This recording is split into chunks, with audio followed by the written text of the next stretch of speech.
Welcome back, dear listener. The palace walls have grown taller, the whispers darker, and the paths of fate more tangled. Our concubine story now enters a new chapter, where shadows stretch long beneath the blazing sun of Egypt, and every glance, every word, hides a secret that could change her destiny. Let us step once more into the heart of the palace, and listen to what the walls themselves would tell, if only they could speak. The days after the ceremony passed in uneasy silence. The harem buzzed with whispers, but they no longer carried only malice. Curiosity had crept into their voices now, sharp and hungry. I had survived too many traps, endured too many trials, to be dismissed as chance.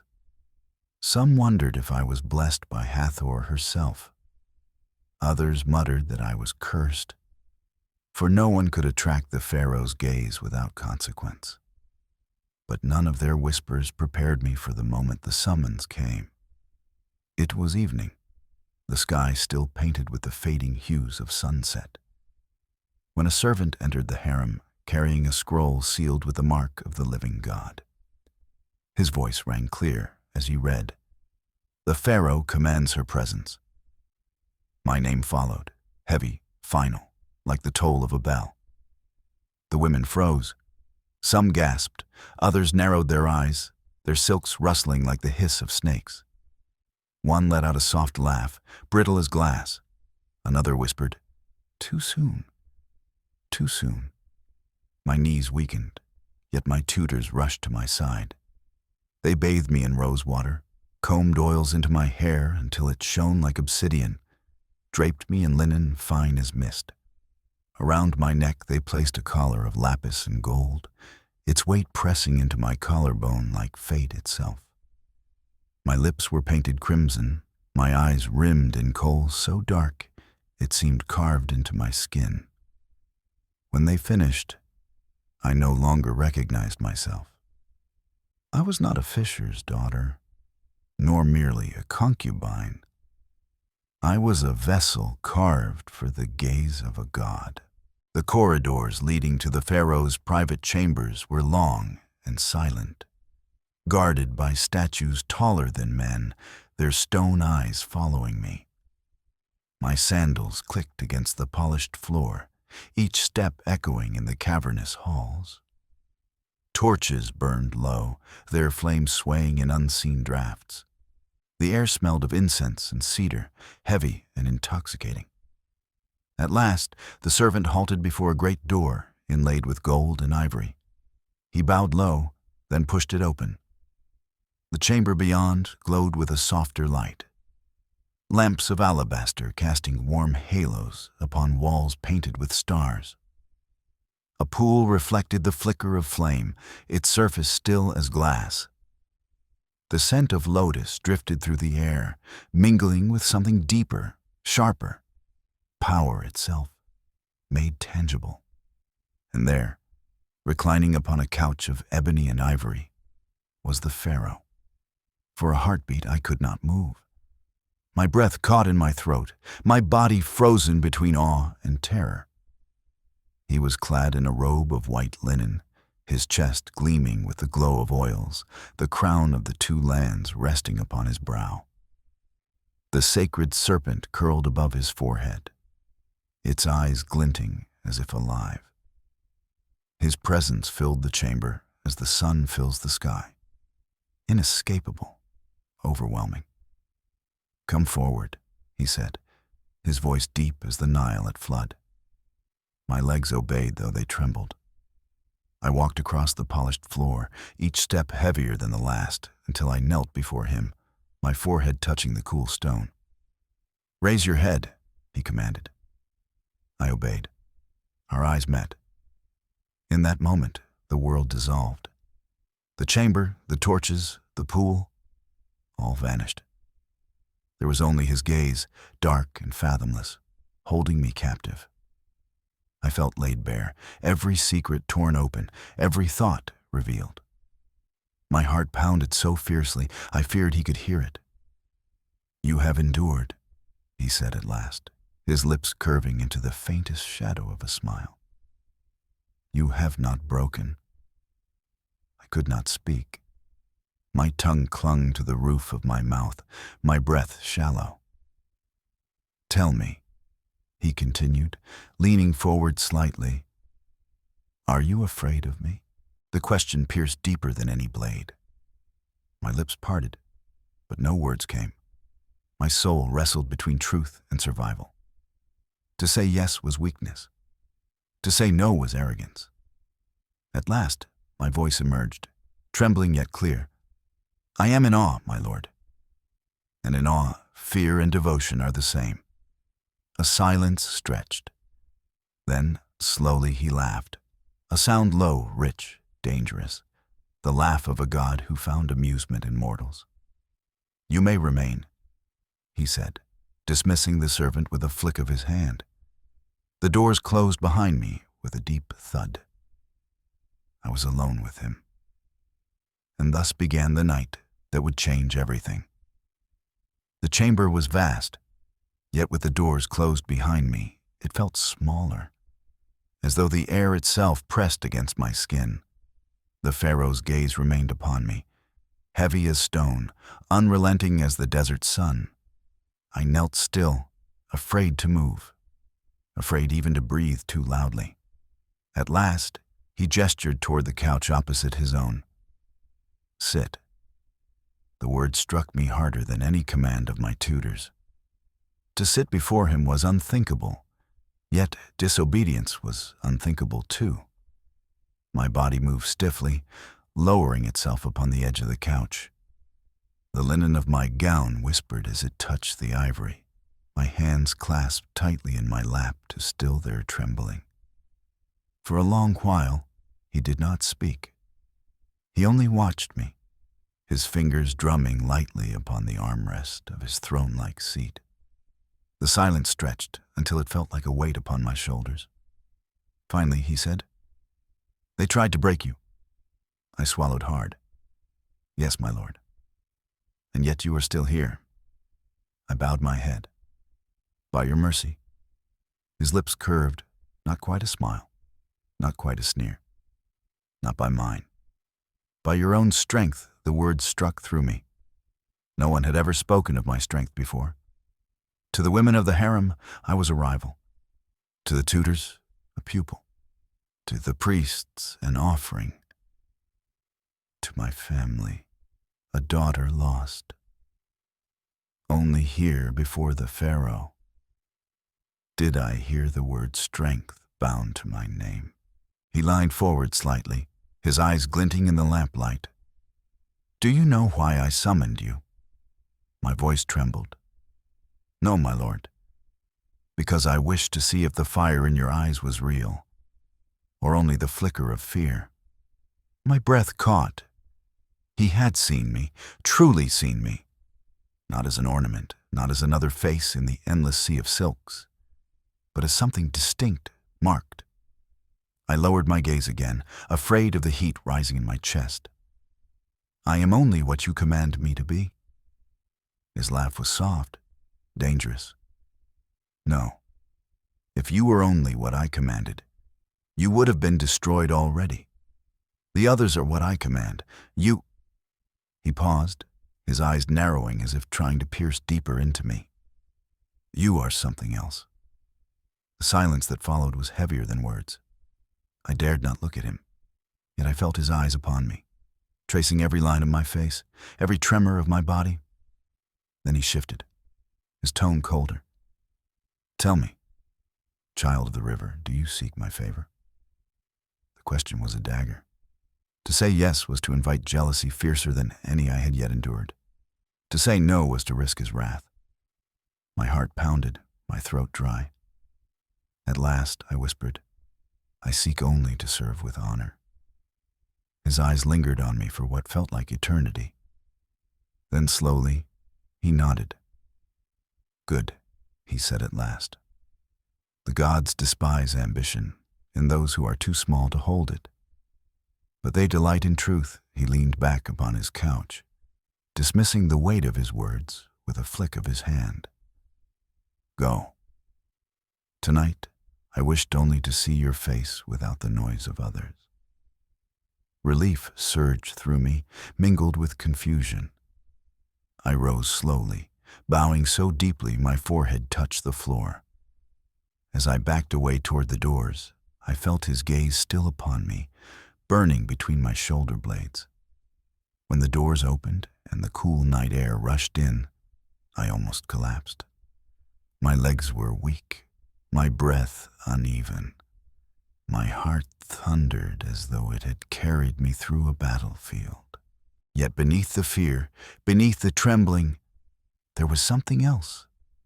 A flicker of pride, a spark of survival. He had seen me, spoken to me, spared me. For the first time since I entered the palace, I felt the faintest thread of destiny twining itself around my life. And I knew this was only the beginning.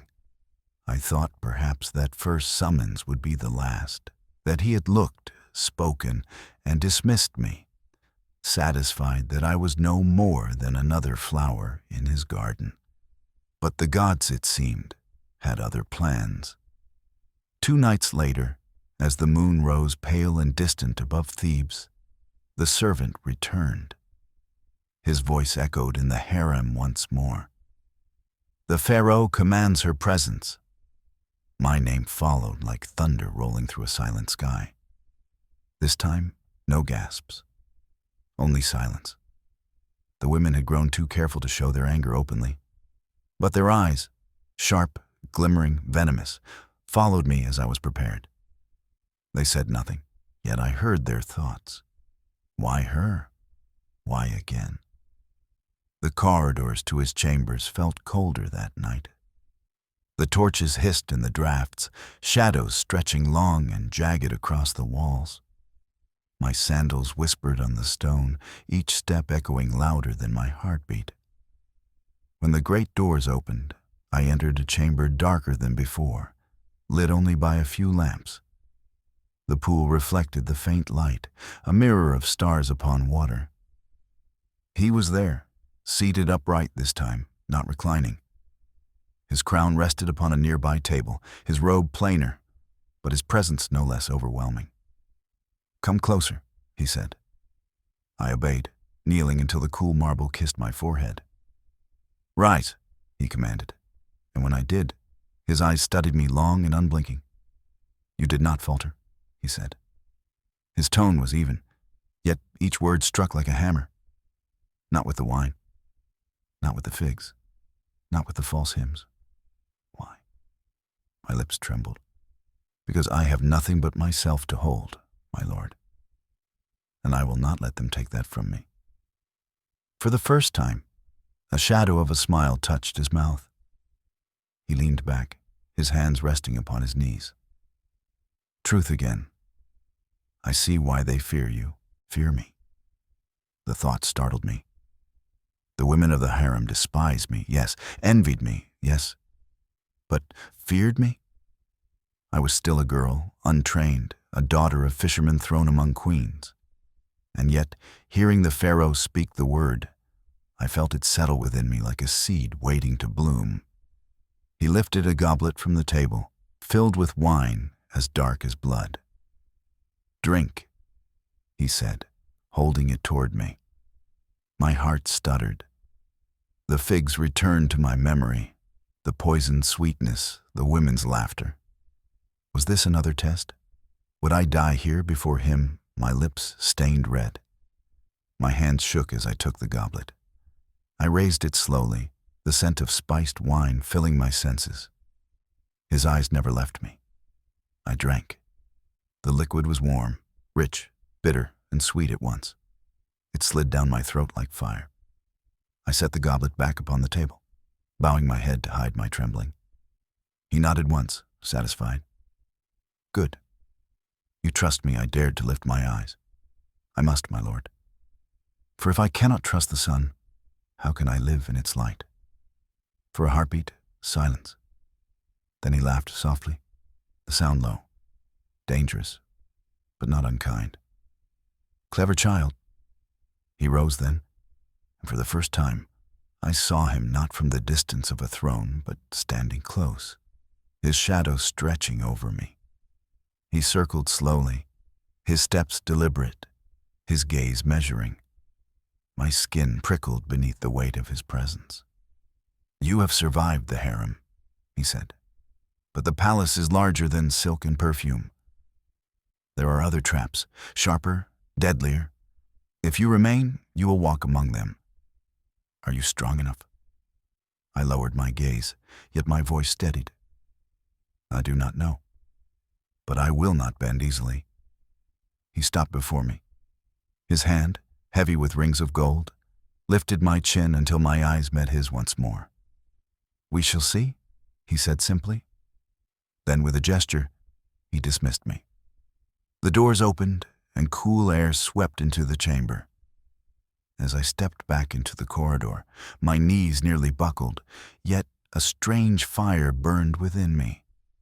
He had tested me, and I had not broken. He had measured me, and found me worthy enough, at least, to test again. And though terror still gripped me, I felt something new, something dangerous, blooming in my chest. Not just fear, not just awe, but the faintest spark of pride. When the summons came a third time, the harem fell into a silence so deep it seemed even the fountain ceased to murmur.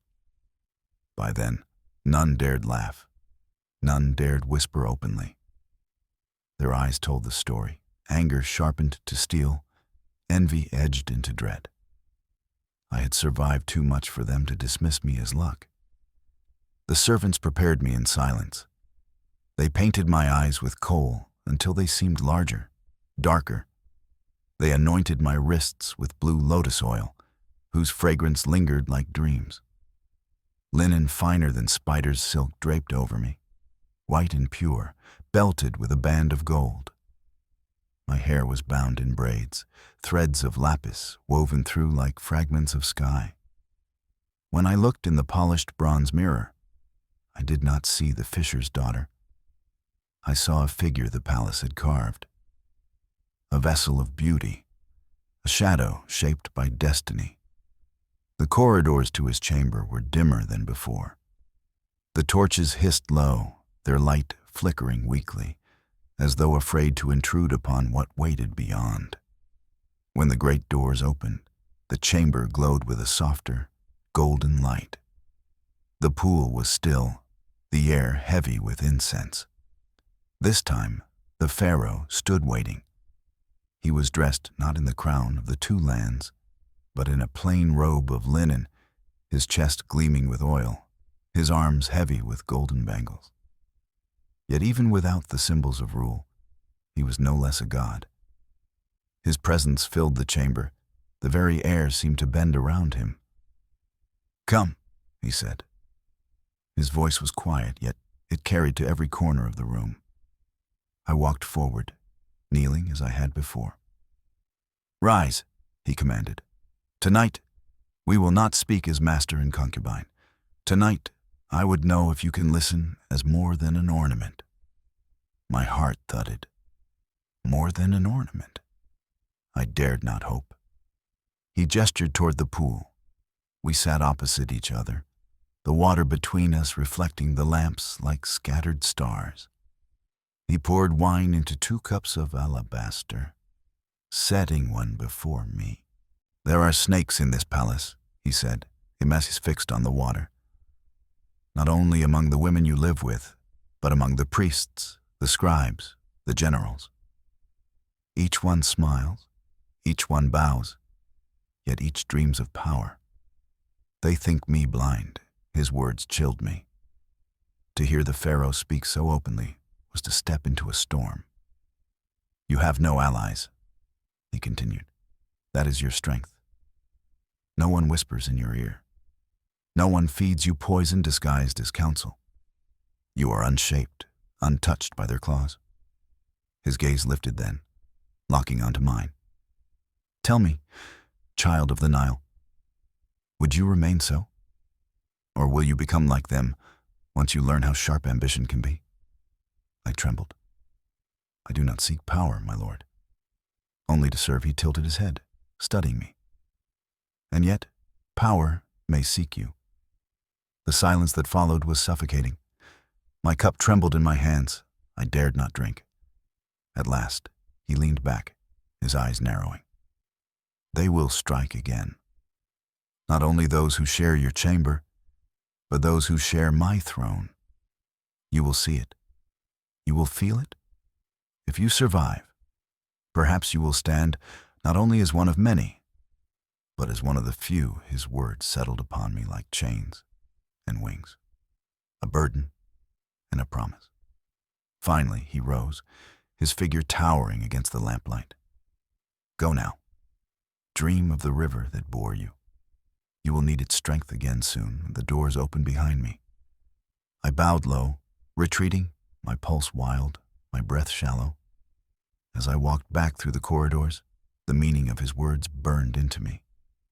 He had tested my body, my voice, my endurance. Now he tested my mind. And in doing so, he had drawn me into a web far larger than the harem, far deadlier than rivalries of silks and perfumes. For the first time, I understood. The Pharaoh's gaze was not only fire, it was also shadow. And in those shadows, the fate of Egypt itself was written. Sleep abandoned me after the third summons. I lay awake on my cushions, staring at the painted ceiling where Nut, the goddess of the sky, arched her body across the stars. My heart still echoed with his words. They will strike again. Not only those who share your chamber, but those who share my throne. I was no longer just a girl in silks. I had been marked, not only by his gaze, but by his voice. The next day in the harem, the air was heavier than ever. The women did not laugh. They did not sing. They only watched. Every movement I made, every step I took, their eyes followed. Some looked at me with fury, some with fear, some with a strange pity, as though I had crossed a line from which there was no return. That evening, the summons came again. The servant bowed low as he announced it, his voice calm, but his eyes betraying curiosity. I felt the silence of the women press against me, sharp as a blade. No one spoke, yet their silence screamed. Why her? Why again?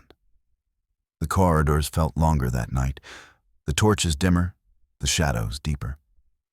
When the doors opened, I found the Pharaoh alone, seated at a low table upon which maps and scrolls were spread.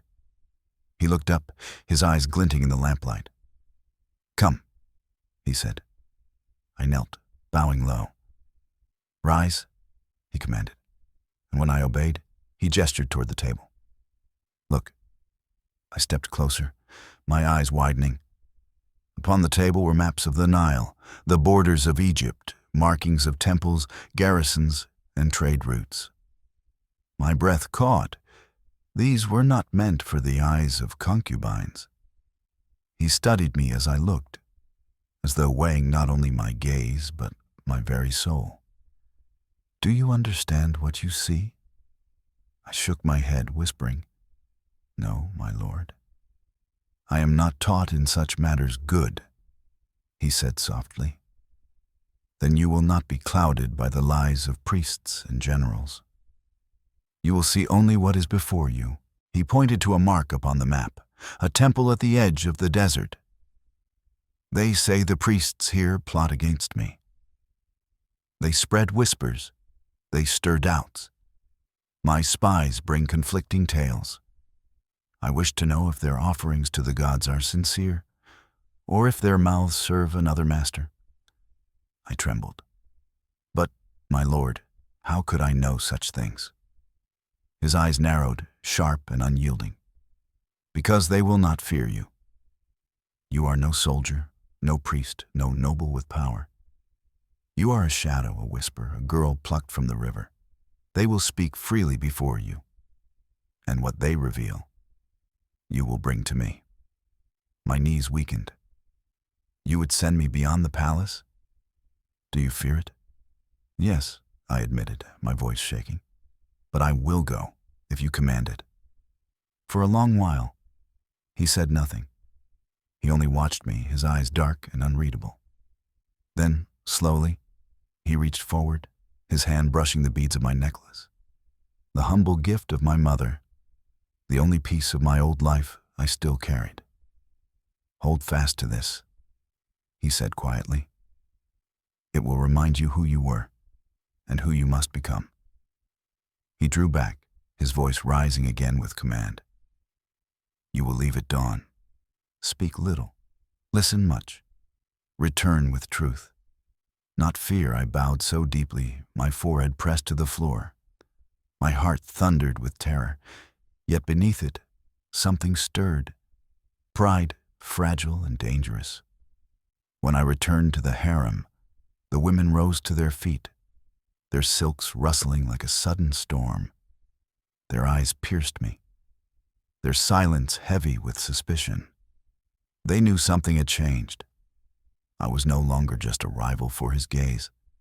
I had stepped into a shadow far larger, one that reached beyond the harem walls into the heart of Egypt itself. That night, as I lay sleepless once more, I whispered to the darkness, "I am no longer only theirs. I am his. And in being his, I may yet belong to no one at all."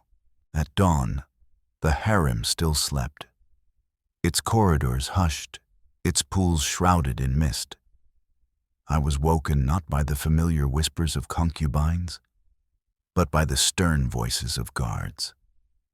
They wrapped me in a plain linen cloak, draped a veil across my face, and led me swiftly through the palace's back passages. For the first time since I had entered those gilded walls, I left them.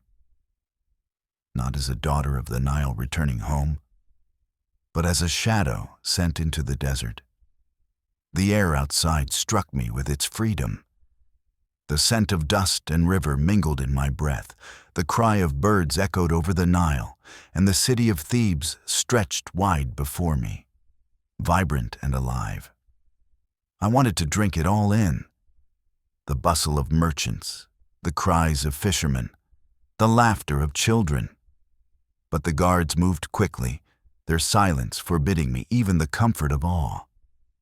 We boarded a small boat, its papyrus sails catching the morning wind. The Nile shimmered like liquid bronze beneath the rising sun. I sat silently as the oarsman rowed, my fingers curled around my mother's beads, my heart torn between terror and wonder. On the far bank, a chariot awaited, drawn by black horses whose manes whipped in the wind.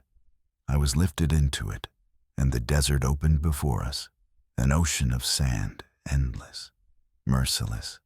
The wind stung my cheeks, the sun pressed upon my back, and yet within me, a strange exhilaration stirred. For the first time since my arrival, I was beyond the harem's silken cage. Hours passed before the temple rose from the horizon, its columns carved from sandstone, its gates painted with the forms of gods. The air grew heavy with incense, drifting even beyond the walls. Priests in white linen greeted us, their heads shaven, their eyes curious as they studied me. "This is she?" one murmured, his voice low, uncertain. "She comes under the Pharaoh's command." The guard replied curtly. The priests bowed, though I felt their suspicion in the stiffness of their movements. I was led inside, the coolness of stone replacing the heat of the desert.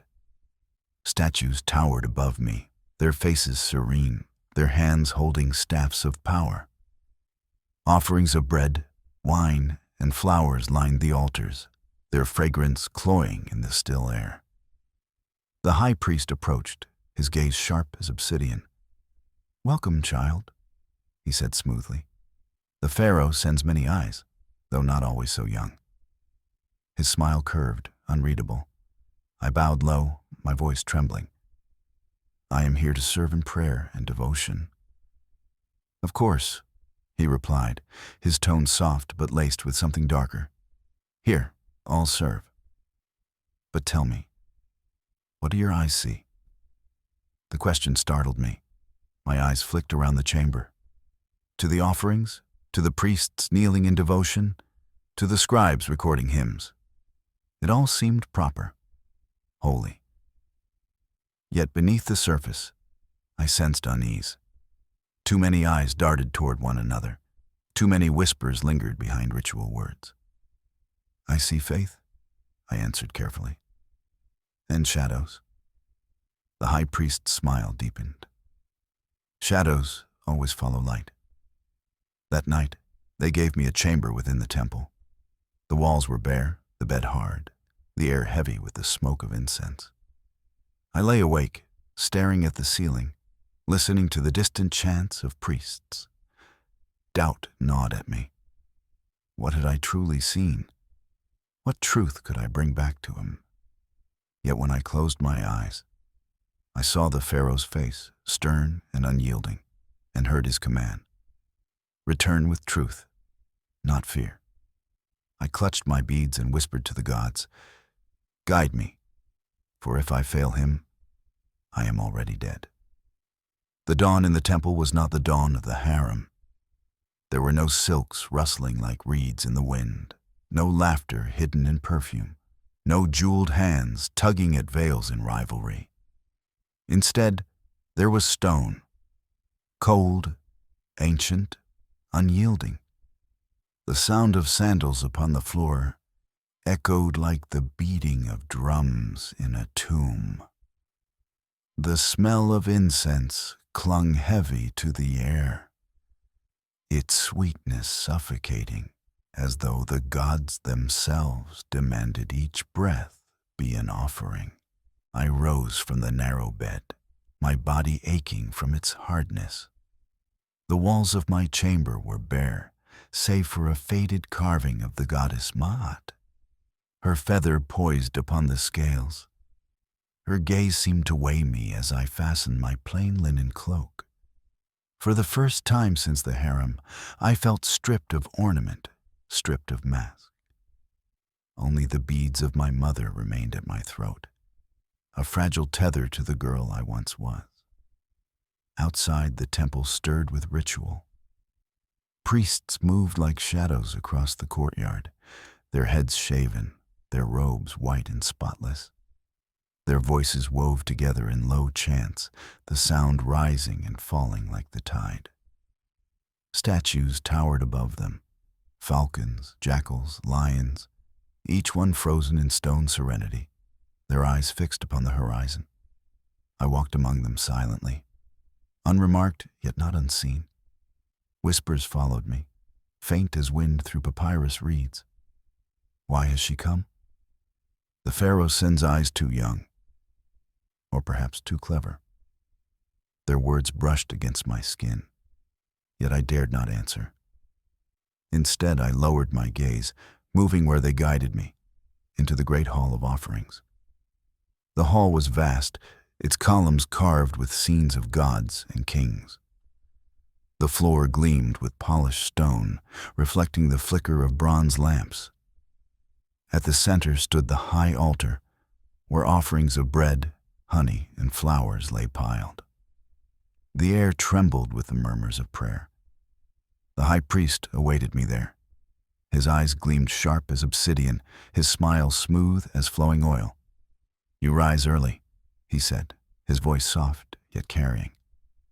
"I rise as the temple commands," I answered, bowing low. "Good." He circled me slowly, his steps deliberate. "The Pharaoh's gaze has brought you here, but the god's gaze weighs heavier. Tell me, child, do you feel them?" I swallowed, my throat dry. Yes, in the silence. In the shadows, his smile deepened. "Then you are not blind." He gestured toward the altar. "Today you will join us in devotion. Sing with us. Pray with us. Watch with us." And so I did. I stood among the priests as their voices rose in hymns to Amun, their hands lifted high. I sang the words I barely knew, my voice trembling but carried by theirs. The incense burned until my eyes watered. The drums echoed until my heart matched their beat. Yet, as the chants filled the hall, I began to notice things the others seemed to ignore. The way one priest's lips barely moved. The way another's eyes flicked not to the altar, but to the high priest, as though awaiting a signal.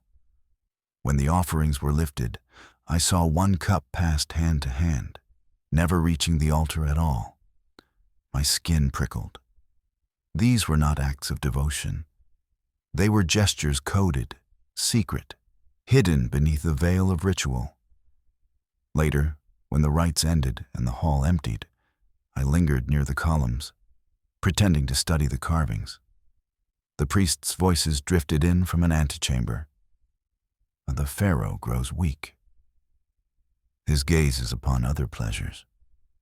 Soon the temple will hold more power than the throne. I pressed myself against the cold stone, my breath caught in my chest.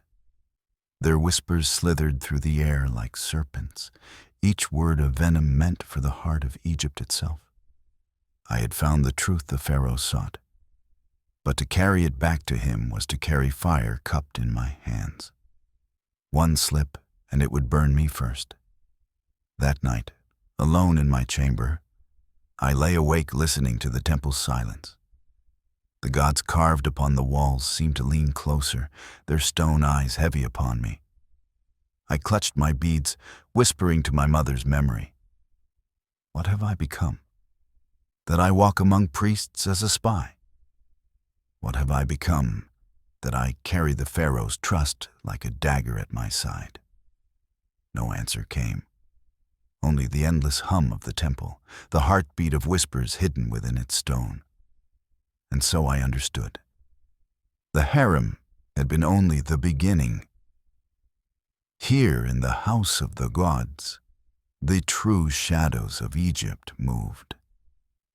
And I, unwilling, had stepped into their midst. The days that followed pressed upon me like the weight of stone. At dawn I prayed with the priests, my voice blending with theirs in hymns that felt more like masks than offerings. At noon I walked the courtyards, watching scribes carry scrolls, listening to the shuffle of sandaled feet on polished floors. At dusk I lay upon the narrow bed, staring at the ceiling as the incense clung to my lungs. Everywhere I turned, I felt the same dissonance.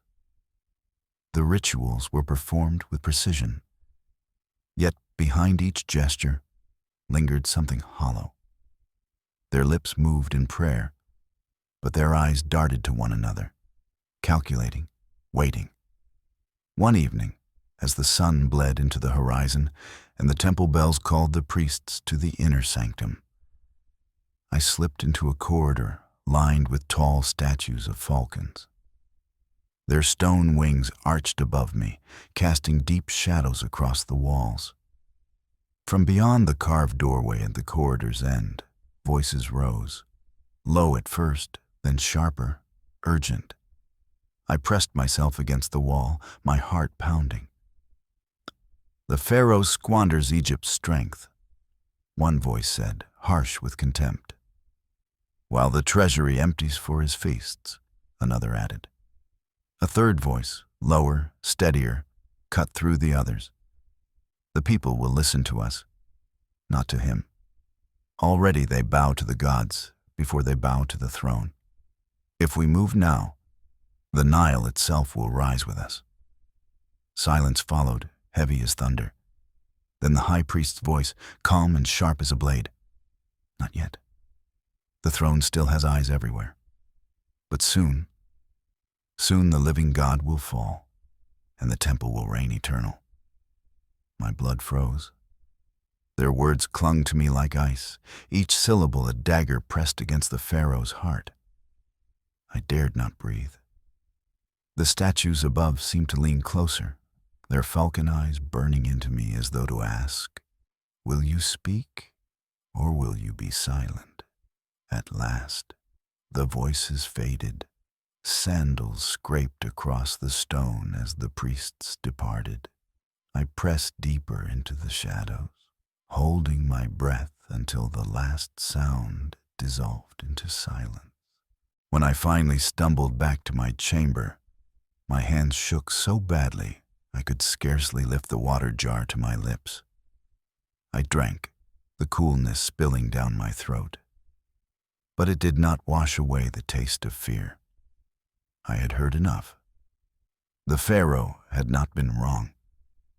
There were snakes in the temple, coiling, waiting, and I carried their venom now, hidden in my chest. That night, I whispered to the darkness, "If I tell him, I may live. If I fail, I will die. But if I remain silent, Egypt itself may bleed." The gods carved upon the walls stared back at me, silent, unyielding. And I knew. There was no turning back. Life in the temple unfolded with a rhythm unlike anything I had known. At dawn, the great bells stirred the air, their deep tones rolling through the stone corridors like the voice of the gods themselves. The priests moved silently to the inner sanctum, their bare feet whispering across polished floors. I followed, veiled, unseen yet not unnoticed. Each morning I knelt among them as they offered bread, milk, and incense to the towering statue of Amun. The air grew thick with smoke until my eyes watered, until I felt I was drowning in clouds of perfume. Their chants rose and fell in waves, voices weaving together in a harmony too perfect, too practiced, like actors reciting lines in a play long rehearsed. But when the chants ended, when the incense burned low, I watched their faces. I saw how their lips thinned with calculation, how their eyes flicked to one another, measuring, judging. Their devotion was carved in ritual, not in faith. At midday, the temple blazed with light. Sun spilled through high windows, painting golden patterns across the stone.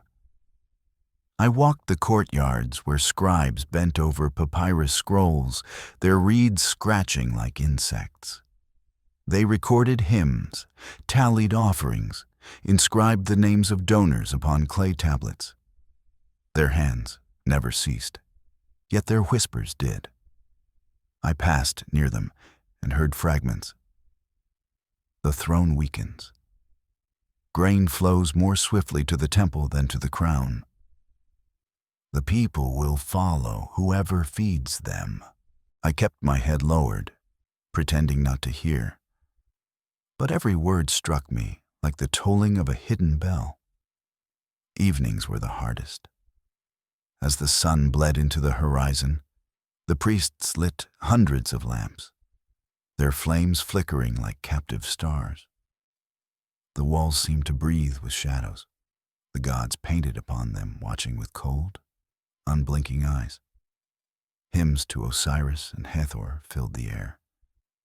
Yet beneath the music, I always caught another rhythm, the shifting of sandals, the exchange of glances, the murmur of voices that spoke not of gods, but of power. At night, alone in my narrow chamber, silence pressed heavy upon me. The walls were bare, the bed unforgiving, the air thick with the ghost of incense. I lay awake, the memory of their whispers coiling around me like serpents. Sometimes I thought I heard footsteps outside my door, a shadow pausing, listening. When I rose to look, there was nothing. Only the endless stretch of stone corridors.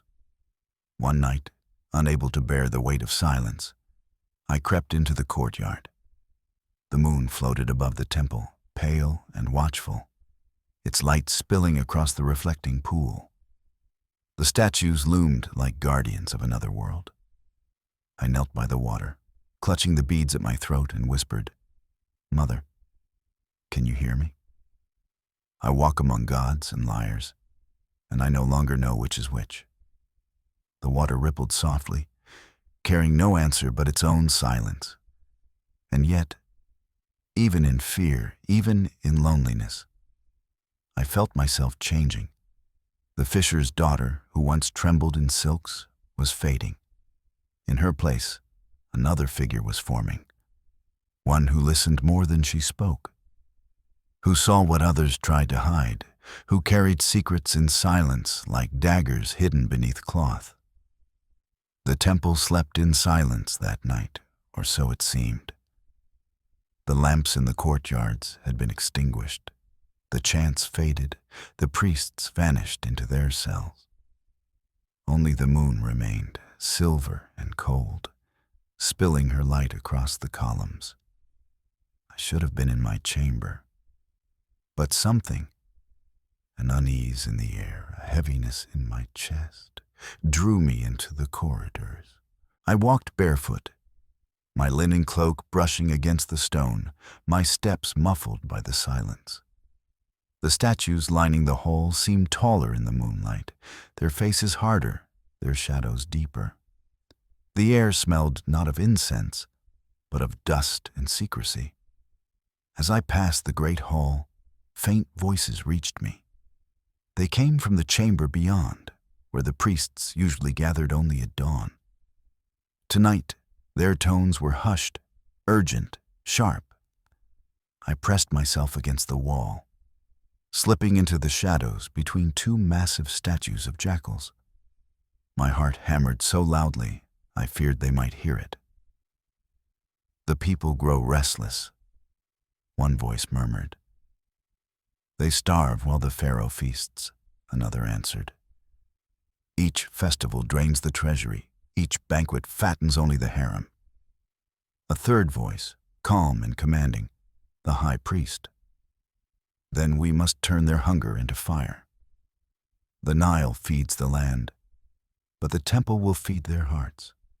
We will tell them the gods demand justice, that the throne has grown corrupt. Silence followed, heavy, dangerous. And when they believe?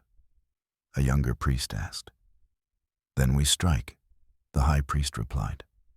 The Pharaoh will be alone, surrounded by silks and songs, blind to the storm outside. His soldiers may guard his walls, but they cannot guard his people. When the people rise, the throne will fall. My breath caught in my throat. The words cut sharper than any blade. This was no idle whisper. This was treason, plotted in the heart of the god's house. But his eyes are everywhere, another priest cautioned. Even here he sends spies. At this, the high priest's tone darkened. Yes, a girl plucked from the river, young, frightened. He thinks she can see what soldiers cannot. We must watch her closely. One slip and she will reveal herself. Ice flooded my veins. They spoke of me. I pressed deeper into the shadow, praying to be invisible, to be nothing more than stone. My breath came shallow. My fingers clutched the beads at my throat until they bit into my skin. After a long silence, the high priest spoke again. Soon, brothers. Soon, Egypt will remember who truly holds power. The gods will not bow to a man of flesh and feasts. The temple will rise, eternal. Their voices fell into murmurs, sandals scraping against the floor as they dispersed. I remained frozen until the last sound faded, until the silence returned heavy as a tomb. Only then did I stumble back through the corridors, my legs trembling, my heart still racing. When I reached my chamber, I collapsed onto the hard bed, burying my face in my hands. I had heard too much. I carried their secret now, a fire too dangerous to hold, yet too perilous to release. If I returned to the Pharaoh, I would carry him truth. But if the priests discovered me, I would not live to see another dawn. That night, I whispered to the darkness, to the gods who watched silently from their stone thrones. Why me? I am only a girl. Why must my ears carry words that can break a kingdom? The silence gave no answer. Only the weight of fate pressed heavier against my chest. And I knew, when I returned to the Pharaoh, I would not return as the girl he had summoned. I would return carrying the whispers of rebellion, the seed of war in my hands. The morning after that dreadful night, the temple bells rang as always, their tones echoing through the stone halls. Yet to my ears they no longer sounded holy. They told like warnings, each strike a reminder of the whispers I had heard, of the danger I now carried in silence. I forced myself to join the priests at dawn. I knelt with them before the statue of Amun, lifted my hands when they lifted theirs, mouthed the hymns when their voices rose. But my heart was not in the chants. It beat with fear, frantic and uneven. And then I felt it. The weight of eyes. The high priest's gaze lingered on me longer than before. His lips curved in a smile that did not reach his eyes. Another priest, young but sharp-faced, stepped closer during the offerings, as though to see whether my hands trembled. Even the scribes in the courtyard seemed to watch me from the corners of their eyes as they scratched their reeds against papyrus. They suspected. At midday, one of the priests beckoned me into a side chamber. The air there was heavy with incense, the walls painted with falcons and suns. He handed me a small bowl of wine, dark as blood. "Drink," he said smoothly. "A blessing to cleanse the soul." My throat tightened. The memory of poisoned figs returned, sharp as a blade. My hand shook as I lifted the bowl. I let the liquid touch my lips, but swallowed nothing, bowing my head in false reverence. His eyes narrowed, but he said nothing, only watching as I set the bowl aside. That evening, during the final chants, the high priest himself approached me. His hand rested lightly on my shoulder, his smile soft as silk. "You listen well, child," he murmured, perhaps too well. "Do not let curiosity weigh upon your tongue. The gods reward silence." His words coiled around me like serpents. I bowed low, hiding the terror in my eyes. That night, in my chamber, I dared not sleep. Every creak of stone, every brush of wind against the door seemed like footsteps approaching. I sat clutching my beads, whispering to myself, "Only a little longer. Only until I return. Hold fast. Endure." The statues carved upon the walls seemed to lean closer, their stone eyes unblinking, their silence a warning. I realized then that I was not only a guest in the temple, I was a prisoner, and my every breath was watched. The temple no longer felt like stone and silence. It felt like a snare. Every corridor whispered of danger. Every glance hid suspicion. I moved carefully, silently, like prey among hunters.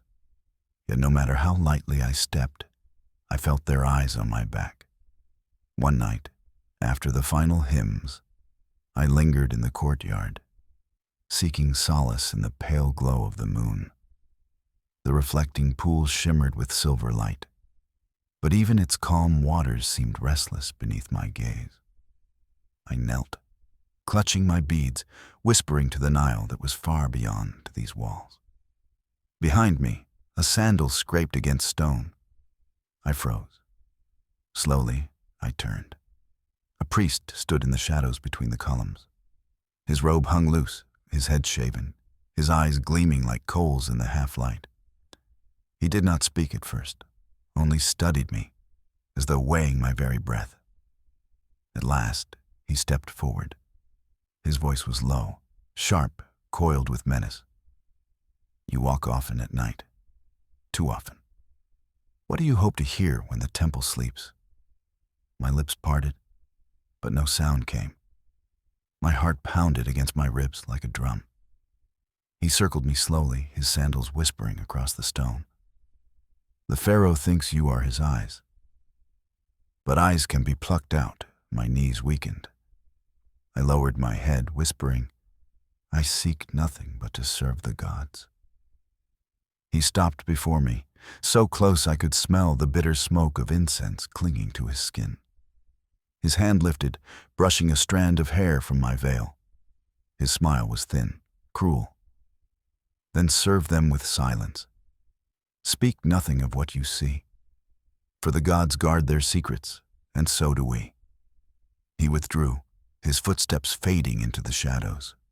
Yet his words lingered like poison. I remained kneeling by the pool long after he was gone, my hands trembling, my breath shallow. The water's reflection broke beneath my tears, rippling, twisting, until I no longer recognized my own face. That night, I did not sleep. I sat awake, staring at the chamber door, waiting for it to open. Every creak, every whisper of wind felt like a hand reaching for me. I knew then. The temple was not merely a place of whispers. It was a place of knives, hidden in prayer, cloaked in silence. And if I remained longer, those knives would surely turn upon me. The day after the priest's warning was heavier than any before. The sun rose pale above the temple, but its light did not reach me.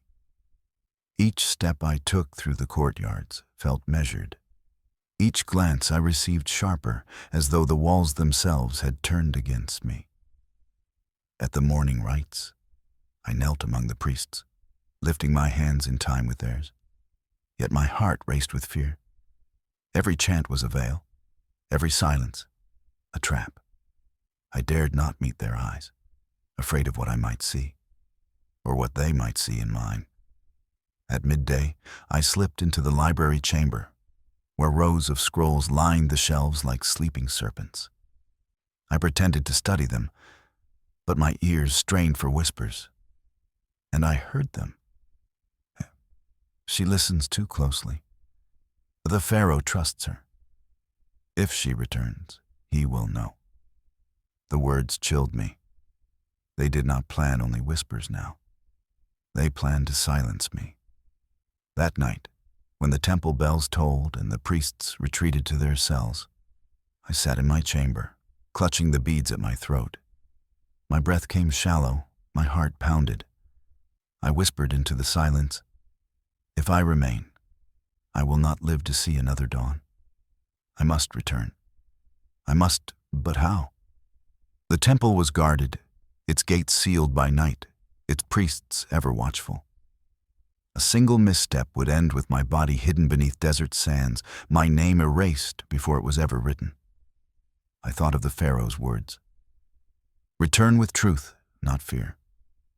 But truth had become fear, and fear had become survival. When the moon climbed high, I rose. Barefoot, silent, I slipped from my chamber. The corridors stretched long and cold, shadows pooling in the hollows of the statues. Every creak of stone beneath my feet was a shout. Every breath a risk. At the courtyard, I paused. The reflecting pools shimmered with moonlight, the statues towering above like watchful sentinels. My reflection trembled in the water, pale and haunted. I whispered to it, one step, and there is no return. I moved toward the outer gate, my cloak drawn close, my body a shadow among shadows. But as I reached the stone archway, a voice cut the silence. Where do you go, child of the Nile? I froze. From the darkness stepped the high priest. His smile was calm, but his eyes burned with cold fire. You walk in places forbidden. You wander when others sleep. Tell me, what is it you carry in your silence? My throat dried.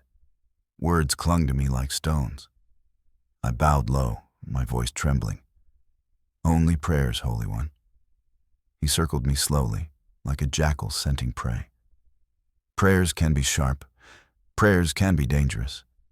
If you pray too loudly, the Pharaoh may hear.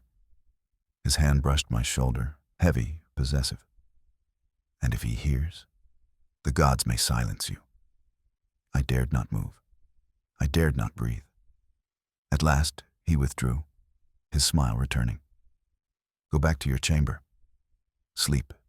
Tomorrow, we will speak again, he left, his footsteps echoing until the silence swallowed them whole. I stood frozen beneath the gate, the cool night wind brushing my skin. Freedom had been only a step away, yet now it felt farther than ever. That night, I did not sleep. I lay awake, my eyes fixed on the darkness, knowing that if I did not find a way to return soon, I would not live long enough to carry the Pharaoh his truth. Sleep was impossible.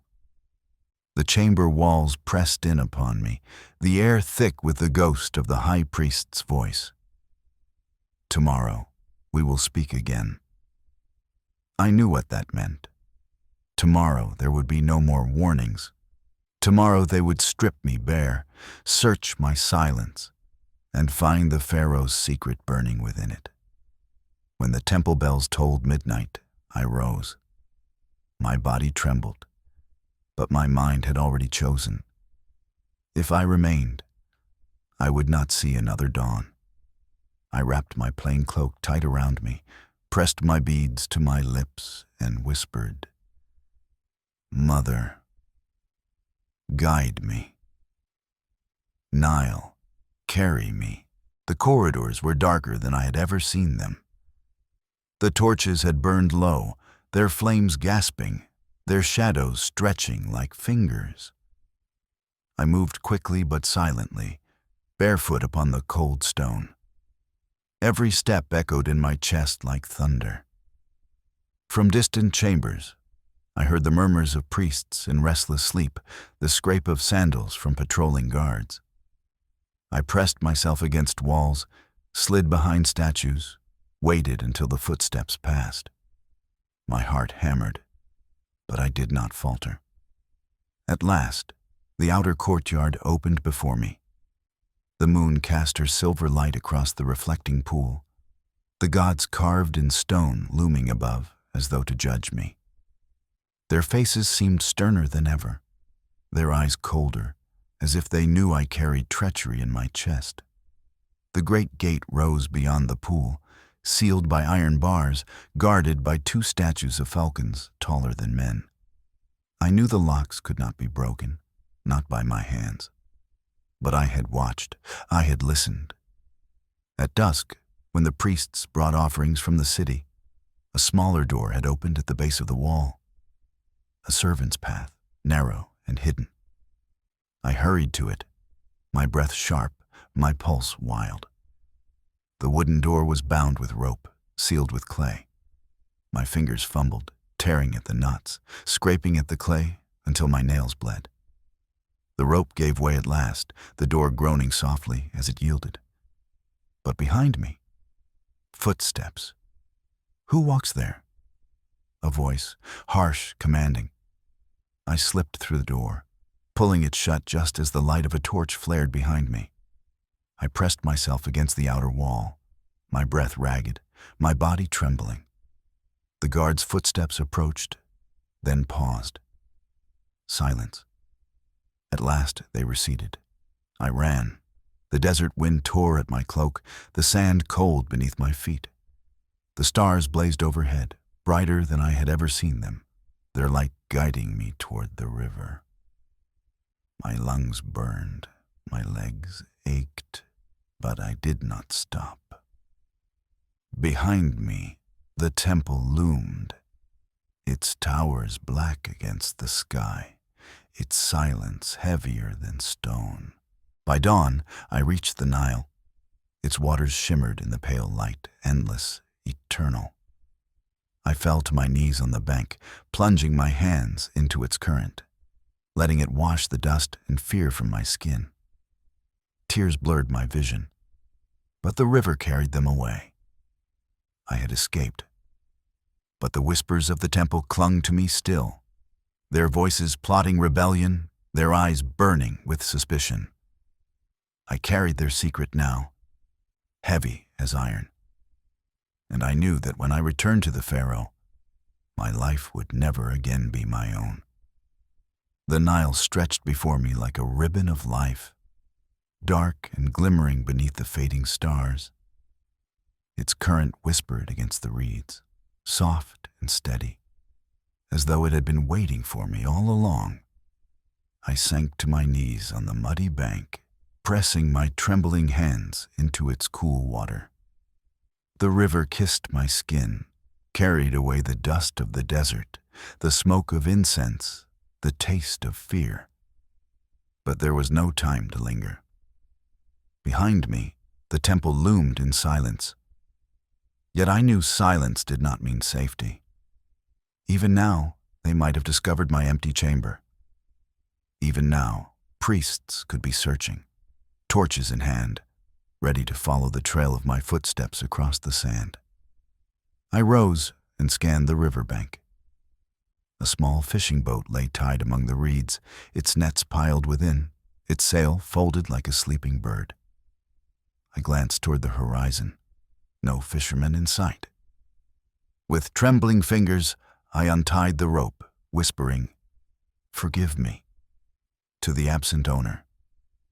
The boat rocked as I stepped inside. My arms ached as I pushed against the pole, guiding it into the current. The Nile embraced me, carrying me away from the temple's shadow, its waters gleaming with the first blush of dawn. The journey downriver blurred into a haze of exhaustion and dread.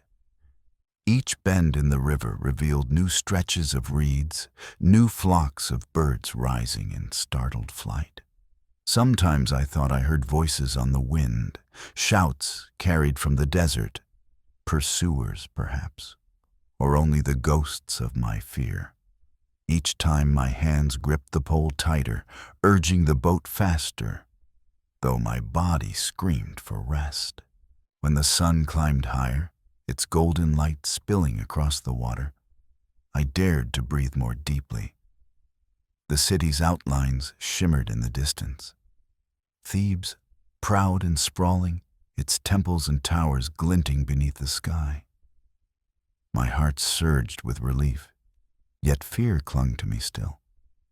I would soon be within the Pharaoh's walls again. But what would await me there? Would he believe my words, or dismiss them as the babbling of a frightened girl? Would he see the truth in my eyes, or the weakness in my trembling? As the boat neared the city's edge, I bowed my head and pressed my beads to my lips. "I return, my lord," I whispered to the unseen Pharaoh, to the gods, to the Nile itself. "I return with truth, though it may cost me all I am." The wind carried my words across the water, and the river bore me onward, toward the gates of the palace, toward a fate heavier than any chain. The gates of the palace rose before me like the jaws of some vast, waiting beast. After the cold stone of the temple, the sight of gilded walls and fluttering banners seemed almost unreal. A vision born from exhaustion. Yet as the guards recognized the seal upon the summons I carried, the gates opened, and the tide of the palace swept me once more into its heart. The corridors glittered with gold, the air thick with perfumes of myrrh and lotus. Servants moved swiftly, their heads bowed, their eyes flickering with curiosity as I passed. Whispers followed me like shadows. News of my absence had spread, and my return had already become a tale. When I entered the harem, silence fell. The women rose from their cushions, their silks rustling like the hiss of snakes. Their eyes pierced me, some wide with disbelief, others narrow with envy. None had expected me to return. One laughed softly, brittle as glass. "So the gods have not devoured you." Another murmured, "Or perhaps they spat her back out." I said nothing. I moved among them like a ghost, my steps steady though my heart still trembled from the temple's shadows. I carried something heavier than their jealousy now. Their scorn was nothing compared to the whispers I bore. That evening, the summons came once more. The servant bowed low, his voice ringing through the chamber. The Pharaoh commands her presence. The women gasped, their silence breaking into a storm of murmurs. But I did not falter. I rose, my cloak trailing behind me, and followed the servant through the winding halls. When the great doors of his chamber opened, the sight struck me breathless. The Pharaoh sat upon a throne of ebony and gold. The double crown of Egypt upon his brow, the serpent's head gleaming in the lamplight. The room glowed with power, its air heavy with cedar smoke and lotus. I knelt, pressing my forehead to the stone. "My lord, rise," he commanded. I obeyed, lifting my gaze to meet his. His eyes, dark and fathomless, studied me in silence. For a long moment, neither of us spoke. At last he said, "You have returned?" "Yes, my lord." My voice trembled, but I forced the words forward.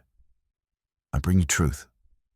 The chamber seemed to grow smaller, the very air tightening as though it listened with us. "Speak," the Pharaoh said. His tone was soft, but it carried the weight of judgment, as if each word I uttered might decide my fate. I drew a breath, clutching the beads at my throat, and whispered, "The temple plots against you." The words left my lips like stones cast into a still pool. The ripples spread instantly, through the chamber, through my body, through the silence itself. For a heartbeat, I feared I had doomed myself, that he would laugh, or worse, see my warning as arrogance. But the Pharaoh did not laugh. He leaned forward upon his throne, the serpent crown gleaming above his brow. His gaze locked on me, sharp as a falcon's strike. "Speak clearly," he commanded. "What did you see?" My knees weakened, but I steadied myself, bowing low before lifting my eyes. "I saw their offerings, my lord. Bread, wine, honey, all laid upon the altar. But not all reached the gods. Some cups passed hand to hand, hidden, stolen. Their hymns were sung, but not with faith, only with calculation." The Pharaoh's jaw tightened. "And their words?" I swallowed hard, the memory of whispers coiling in my ears. "They said the people grow hungry while the palace feasts. They said the Nile feeds the land, but the temple feeds the heart. They believe the people will follow them, not you." And my breath caught. They spoke of rising. They spoke of the throne falling. The chamber grew colder. The lamps flickered as though a wind had passed, though the air was still. The Pharaoh's hands tightened upon the armrests of his throne, the gold biting into his palms. "Did you see their leader?" he asked, his voice low, dangerous. "Yes, my lord." I bowed deeper, trembling. "The high priest." His voice was steady, his command unchallenged. The others bent to him as reeds bend to the river's flow. He said soon Egypt would remember who truly holds power. For a long moment, silence reigned. The Pharaoh's eyes burned into mine, searching, weighing, as though he could strip my soul bare to see whether my words carried truth. My heart pounded so fiercely, I thought it might break through my chest. At last, he spoke. "And why do you tell me this, child of the Nile? Do you know the danger of carrying such words? Do you know that if you lie, your life is already forfeit?" Tears stung my eyes, but I held his gaze. "I tell you because you commanded truth, and because, if Egypt loses you, it loses the sun. I have no reason to lie, my lord, only reason to survive. A silence followed, so long, so heavy, that the world itself seemed to pause. Then slowly, the Pharaoh rose from his throne. He descended the steps with the majesty of a god, his shadow falling over me like night. He stopped before me, so close I could see the light gleaming in his eyes, fierce and unyielding. His hand lifted, not in wrath, but in command. He brushed the beads at my throat, the humble gift of my mother. You have done what soldiers and spies could not. You listened where swords would have failed. You have brought me truth. Relief broke over me like a flood. My body trembled, tears spilling freely down my cheeks. But the Pharaoh's voice hardened again, sharp as a blade. Know this, from this moment, you are no longer only a concubine. You are my eyes, and eyes that see must also guard their vision with silence. Speak of this to no one. No woman of the harem, no servant, no friend. Do you understand? Yes, my lord, I whispered, my voice shaking. Good. His hand fell away, his gaze softening, though it still burned with hidden fire. Then rest. Soon, the temple will feel the weight of my wrath, and you will remain where I can see you. He turned back to his throne, his robe whispering across the stone. I bowed low, my heart still trembling, my body weak with relief and terror. I had spoken the truth, and he had believed me. But in gaining his trust, I had stepped into a web far greater than before. For now, I was no longer invisible. I was his eyes, and eyes, once opened, could never close again. When I returned from the Pharaoh's chamber that night, the harem was awake, though the lamps burned low. The air trembled with unspoken tension. Silken veils shimmered in the dim light, and jeweled eyes watched from every corner. I crossed the threshold, and silence fell like a curtain. Dozens of women stared, their faces carved in disbelief. None had expected me to survive the temple, let alone to be summoned again.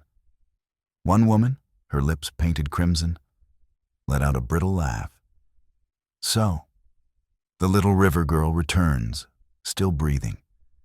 Perhaps the gods favor her, or perhaps she crawls back with lies on her tongue. Another leaned forward on her cushion, her gold bracelets chiming softly. Do you not see? She goes to him again and again. While we sit here, she's called. While we dream, she whispers to him. He looks at none but her. Their voices grew sharper, like knives unsheathed. She is dangerous. She will poison his ear. She will climb above us all. I said nothing. I lowered my gaze, moving through them like a shadow. But their whispers followed me, clinging to my skin, seeping into my bones. Later, as I lay upon my bed, I felt their eyes, even in the dark. Some watched with hatred, others with fear, a few with something stranger, pity, perhaps, or awe. None trusted me. None would ever trust me again. The harem had once been a prison of silks and perfumes, its rivalries sharp but petty. Now it had become a battlefield, silent yet deadly. I was no longer a rival among many. I was the one set apart, chosen, marked. And that made me both untouchable and unbearably vulnerable. In the shadows, I heard a whisper not meant for my ears. She will not last long. The higher she climbs, the harder she will fall. I closed my eyes, clutching the beads at my throat, and breathed deeply. I had faced the priests, I had faced the Pharaoh. Yet here among the women, I felt a different kind of danger. A quieter poison, dripping slow, waiting for the moment to strike. And still, I knew I could not falter. For I was no longer merely a concubine. I was his eyes. That night, Long after the lamps had been dimmed and the harem had sunk into silence, I lay awake, my eyes fixed on the carved ceiling. Sleep would not come. The whispers of the women lingered in my ears, as sharp as the murmurs of the priests in the temple. The air was thick with the fragrance of lotus and rosewater, yet it felt heavy, suffocating. I clutched the beads at my throat, the only comfort I knew, when suddenly, a rustle. Soft, deliberate. I turned. A figure stood at the edge of my bed, draped in a veil of pale silk. Her face was shadowed, but her eyes glinted in the faint light of the moon. I froze, my breath caught in my throat. She lowered herself gracefully to the floor beside me, her voice a whisper, smooth as honey, sharp as glass. "You returned too often from his chamber." My lips parted, but I found no words. She leaned closer, her perfume sweet and intoxicating, her gaze steady. "Do you know what that means?" I swallowed hard. "That I obey when summoned." Her laugh was soft, but it held no mirth. "No. It means you walk a path that ends in blood." The words chilled me. "Why do you say this?" She studied me for a long moment, her eyes unreadable. Then she whispered, "Because I have seen it before." Others have risen quickly, catching his gaze, holding his ear. They thought themselves safe. But jealousy runs deeper than the Nile. The women here will not forgive, and the priests beyond these walls will not forget. You are no longer invisible. You are a target. Her hand brushed against mine, light as silk. "Be careful, little one. If you are wise, you will learn when to speak and when to be silent." Before I could answer, she rose, her veil trailing like mist. Without another word, she slipped back into the shadows, vanishing as silently as she had come. I lay trembling, my heart racing. Was it a threat? A warning? Or both? The silence of the harem pressed heavy around me once more, broken only by the sound of my own breath. I clutched my beads tightly and whispered into the darkness, "Even here, I am not safe." Even here the shadows follow, and I knew that the battle within the harem had only just begun. The days that followed were heavy with silence. In the harem, the women's whispers clung to me like smoke. Some sharp with envy, others hushed with fear. They knew something had shifted, though none could name it. Every step I took was watched, every glance weighed. Then, one evening, the summons came again. The servant's voice rang through the chamber. "The Pharaoh commands her presence." The air thickened, the women stiffened. Their eyes burned into me as I rose, my veil drawn close, my hands steady though my heart thundered. The corridors were brighter than before, lined with torches blazing high, their flames snapping in the drafts. Guards stood more rigidly at their posts, their spears gleaming, their gazes hard. The palace itself seemed tense, bracing for a storm. When the doors to the Pharaoh's chamber opened, the sight struck me with awe and fear alike. He did not recline as before, nor sit idly in thought. He stood tall before his throne, the double crown upon his brow, his robe heavy with gold and lapis. Behind him, the banners of Egypt hung still, as though even the air held its breath. I knelt low, pressing my forehead to the stone. "My lord, rise," he commanded, his voice low, edged with steel. I obeyed, lifting my gaze. His eyes blazed like fire in shadow. "You spoke truth," he said, each word deliberate. "The temple plots against me. My spies confirm what your ears carried back. Their whispers were venom, their prayers a mask." Relief surged in me, yet it was swallowed quickly by the weight of his gaze. The gods may forgive them, he continued, his voice rising, but I do not. They dare to speak of rebellion while the sun still burns in my sky. They forget who holds the two lands in his hand. They forget that I am not merely a man, but the living Horus, his hand clenched around the golden staff at his side, the serpent at its crown gleaming in the lamplight. I will remind them. I trembled. The air itself seemed to throb with his fury. Then his gaze shifted back to me, sharp as a blade. You have given me what others could not, but truth is never free. You have tied yourself to it and to me. From this moment, you will remain where my eyes can find you, no longer only among the silks of the harem. You will walk where whispers gather, and you will bring them to me. My knees weakened. My lord, I do not fear, he said, though his tone held little comfort. The harem may despise you, the priests may curse you, but you are mine now, and those who are mine endure. He stepped closer, his shadow falling over me, his presence overwhelming. His hand lifted, not gently but with a weight of command, resting briefly upon my shoulder. Serve me well, and Egypt will rise brighter than ever. Fail me? His voice dropped to a whisper, fierce as a falcon's cry.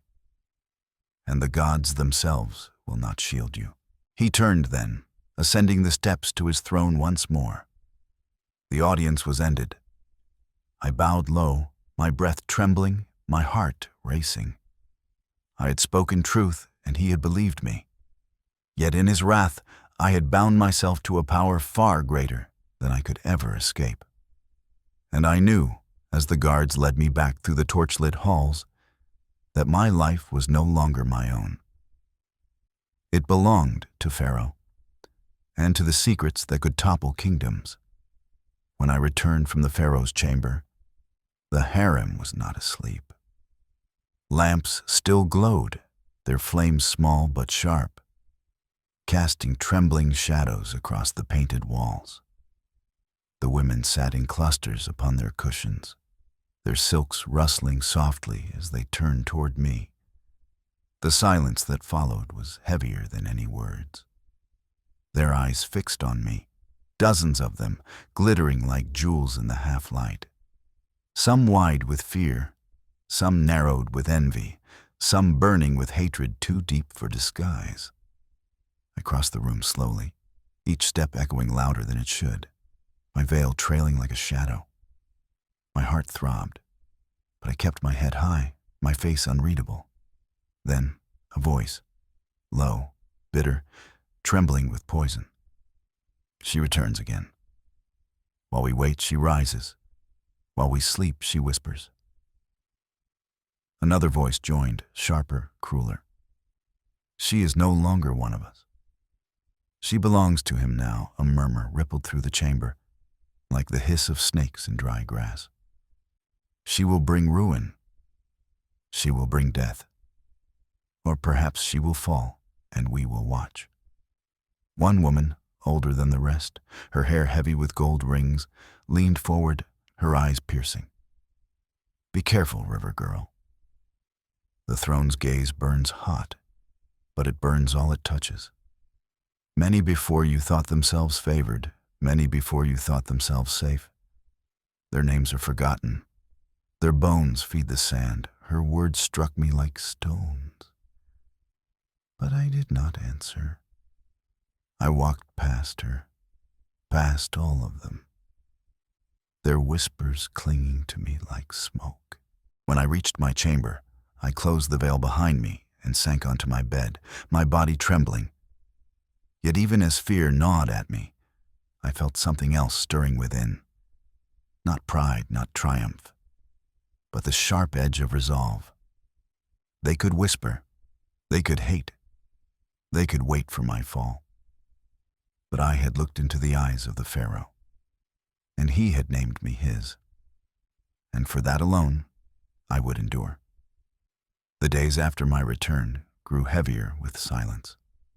The women no longer wasted breath on open taunts. Their laughter had sharpened, their whispers thinned into threads I could not grasp. Their gazes cut deeper than knives. They watched me, always watched, as though waiting for the moment to strike. One evening, as the lamps were lit and the servants laid trays of figs, pomegranates, and honeyed wine upon low tables, a murmur stirred the chamber. A woman rose gracefully, her robe of emerald silk flowing like water, her bracelets chiming as she moved. She lifted a cup of wine, its surface gleaming red in the lamplight, and approached me. Her smile was sweet, her eyes cold. "Little sister," she said softly, "you must be weary. Come, share a drink with us. Let us celebrate your safe return. The gods must favor you. Surely you will not refuse their blessing." The other women watched, silent, their eyes glittering. I looked at the cup. Its fragrance was rich, spiced with cinnamon and honey. Yet something in its sweetness seemed too heavy, too cloying. My stomach tightened. Slowly, I bowed my head. "Your kindness honors me, sister, but I have already prayed this evening. I will drink when my lips are lighter with joy." Her smile did not falter, but her eyes narrowed. She pressed the cup closer, the red liquid trembling within. "Surely one sip will not offend the gods. Surely one sip will not weary you." The silence deepened. Every woman leaned closer, their breaths held, their eyes fixed on me. My hand lifted. I took the cup, my fingers steady though my heart raced. I raised it to my lips and let the rim touch only the edge of my mouth. I tilted it slightly, but swallowed nothing. Then lowering it, I bowed again. "May the gods bless you for your generosity." I placed the cup upon the table between us. For a moment, her smile held. Then, with a gesture too quick to seem deliberate, she brushed her sleeve across the table. The cup toppled, spilling its red wine across the floor. The liquid spread swiftly, dark and heavy, and where it touched the woven rug, the fibers blackened, curling like leaves in flame. A hiss rippled through the women. The air thickened with unspoken horror. Her smile vanished. She turned sharply, her bracelets clashing as she fled into the shadows. The others looked from the rug to me, their silence trembling with fear. I bowed my head, my voice calm though my body trembled. The gods protect those who walk in truth. Then I left the chamber, their stares burning into my back, their whispers rising like a storm I could not yet hear.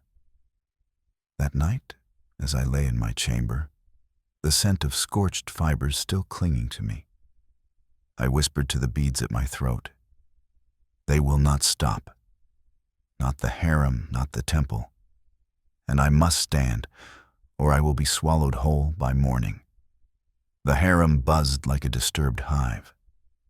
The women spoke in hushed tones, their words veiled, their glances sharp. Servants scurried silently, avoiding my eyes, as though afraid the shadows clinging to me might stain them too. It did not take long before the summons came again. I was led through the gilded corridors, past guards whose spears glinted in the sunlight, past servants who bowed but dared not meet my gaze. The air itself seemed charged, tense, as though the palace had already heard the whispers of what had transpired. When the doors of the Pharaoh's chamber opened, he was waiting, not upon his throne, but standing tall at the center of the hall. His robe heavy with gold thread, his crown set aside. His presence filled the space more completely than any symbol could. I knelt low, pressing my forehead to the stone. "My lord, rise," he commanded, his voice low and thunderous. I obeyed, my hands trembling against my sides. His eyes burned into me, fierce and unyielding. "They tried," he said, no question in his tone. "They dared, even within my walls." My breath caught. "Yes, my lord." His jaw tightened, the muscles in his face hard as stone. "Did you drink?" "No, my lord." My voice trembled, but I forced the truth forward. The gods turned my lips away. For a long silence, he studied me, as though weighing not only my words, but the very air around them. Then, slowly, he nodded. "You endure," he said. His voice was quiet, but it struck me harder than any shout.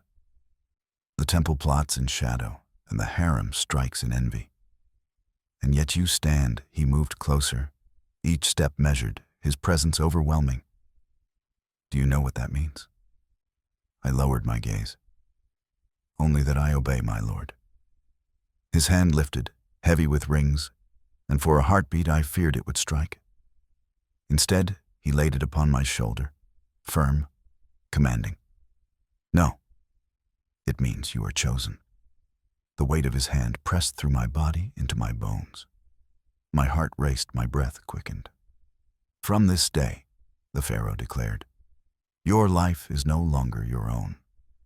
You will be shielded, but also watched. You will walk the palace not as one concubine among many, but as the vessel of my trust.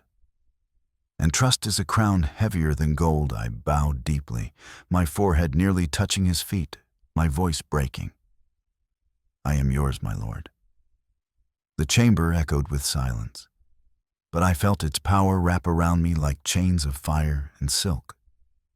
When he dismissed me, the guards escorted me back through the corridors. Yet the women no longer looked at me as they once had.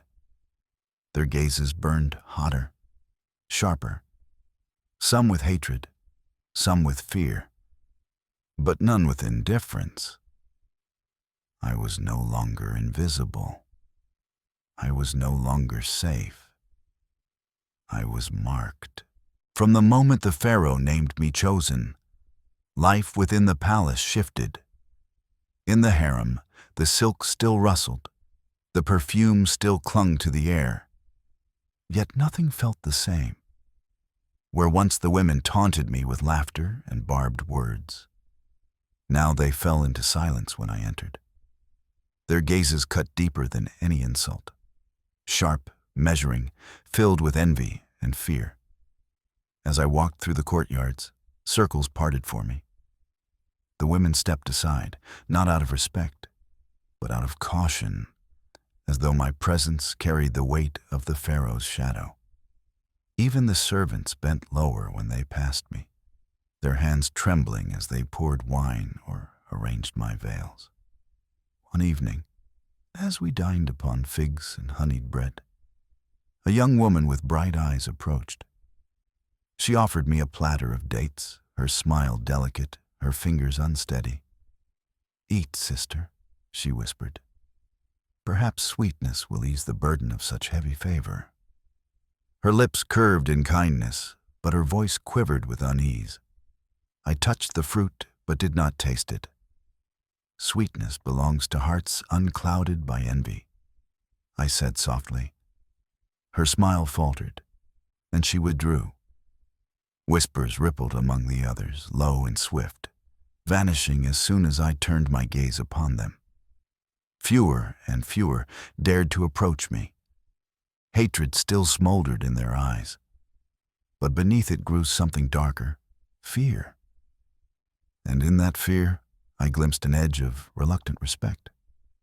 Yet each night, as I lay upon my cushions, staring at the painted ceiling, I felt the truth pressing down upon me. The place I held was not a throne, but a crown of dry flowers, fragile, easily crushed in an enemy's hand.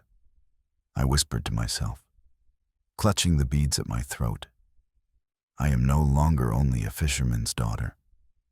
I am the Pharaoh's voice." But to be the Pharaoh's voice is to live in silence, surrounded by enemies who smile as they sharpen their knives. It was deep into the night when I heard it, the faint rustle of silk, the whisper of bare feet against the floor.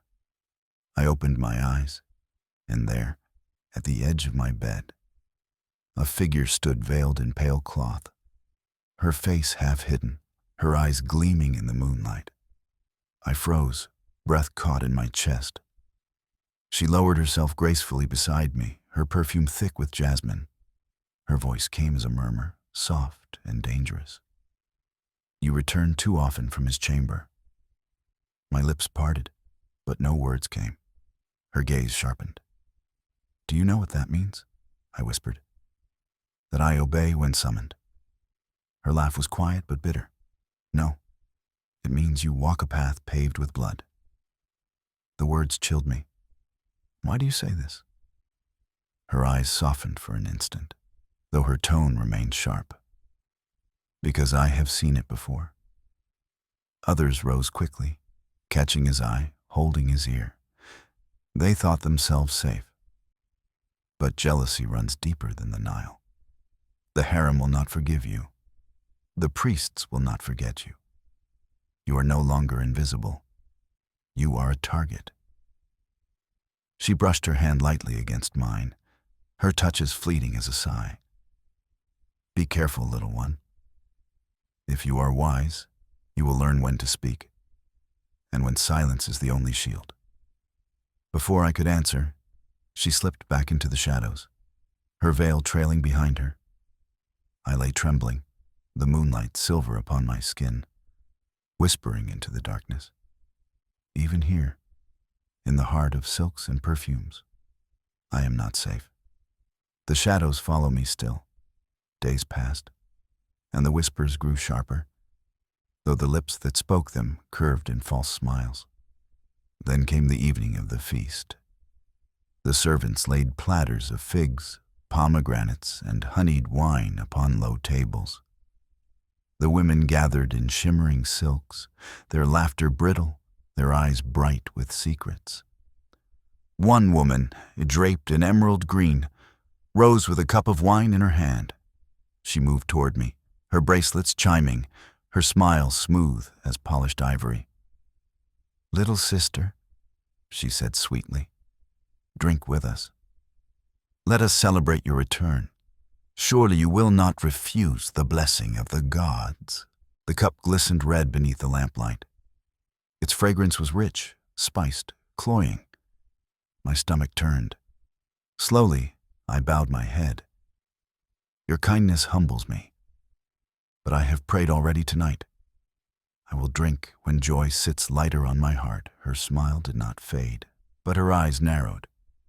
She pressed the cup closer. "Surely one sip cannot offend the gods." The room stilled. Dozens of eyes fixed upon me. I raised the cup, let it touch my lips, but swallowed nothing. I lowered it again, bowing. "May the gods bless your generosity." Then, with a gesture too swift to seem accidental, her sleeve swept across the table. The cup toppled, spilling its crimson wine. It spread quickly across the rug, and where it touched, the fibers blackened, curling as if burned by flame. A hiss swept the chamber. Her smile vanished. She fled into the shadows, her bracelets clashing. The women stared at me, their faces pale, their whispers sharp as knives. I stood calm, though my heart thundered. The gods protect those who walk in truth. And I left them, their silence trailing after me like smoke.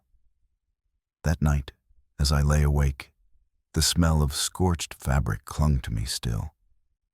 I clutched my beads and whispered, "They will not stop. Not the harem, not the temple. I must endure, or be swallowed whole by dawn." The harem buzzed with whispers sharp as blades. Servants carried the tale like smoke through corridors, of the spilled cup, of the rug blackened as though scorched by fire. By noon, the story had already reached the throne. The summons came swiftly. When I entered the Pharaoh's chamber, he stood tall before his throne, the serpent crown glinting above his brow, his staff in hand. The air was heavy with the scent of cedar and lotus, yet beneath it pulsed something fiercer, wrath. I fell to my knees, pressing my forehead to the cold stone. "My lord." "Rise," he said. His voice was low, thunderous, every syllable carrying the weight of judgment. I obeyed, though my legs trembled.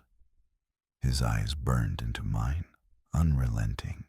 "They dared," he said, not asking but declaring.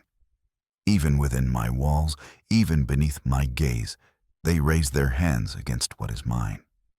My lips parted, but no words came. "Did you drink?" he asked, his tone like a blade unsheathed. "No, my lord," I whispered. The gods turned my lips away. He studied me for a long moment, his silence heavy, the chamber still as a tomb. Then, slowly, he descended the steps of his throne, the gold of his robe catching the lamplight. "You endure," he said, his hand lifting to rest upon my shoulder, heavy with command. "The temple plots in shadow, the harem strikes in envy. Yet still you stand. You have proven yourself thrice, and thrice is sacred." His grip tightened, and his gaze burned brighter. "From this day, no woman of the harem will touch you. No servant will question you. You will remain where I can see you, where my enemies cannot reach. You are no longer one of many. You are mine alone." The words rang through me, fierce as chains, fierce as wings. My heart raced, torn between pride and terror. I bowed low, my voice breaking. "I am yours, my lord." He turned back to his throne, his staff striking the stone floor with finality.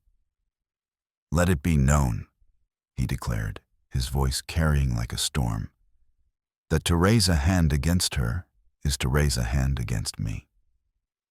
And Pharaoh's wrath spares no one." The chamber shook with his words, and I knew that the harem's game had ended. What lay before me now was far greater, far deadlier. When I returned to the harem after the Pharaoh's judgment, the air was heavy, thicker than incense.